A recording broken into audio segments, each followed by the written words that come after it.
D'ici quelques semaines, dans ce centre de contrôle technique, aux côtés des voitures, il y aura désormais des motos et des scooters. Déjà, dans un premier temps, on va faire du visuel et de la pollution, ce qui évoluera après dans le temps en fonction des normes du contrôle technique, comme les véhicules. Très remontée contre cette mesure, la Fédération française des motards en colère a lancé une opération contre les centres techniques qui vont réaliser ces contrôles.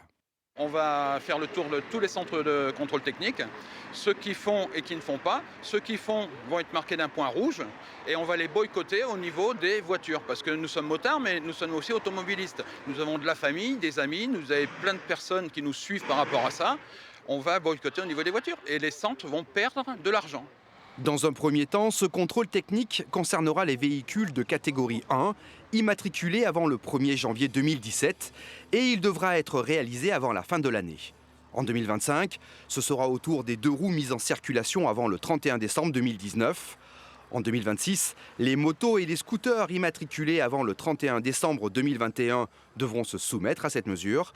Enfin, en 2027, tous les véhicules seront concernés et personne ne pourra y échapper. Un contrôle dont la durée de validité sera de 3 ans. Si je veux garder ma moto, bien sûr, je vais le faire.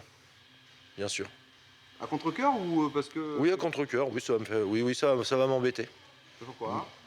Bah, parce que c'est de l'argent sur le budget que j'ai pas envie de mettre forcément en plus, tout simplement. Farouchement opposés à ce contrôle technique depuis plusieurs années, les associations de motards ont prévu de manifester le 13 avril prochain, 2 jours avant l'entrée en vigueur de cette mesure.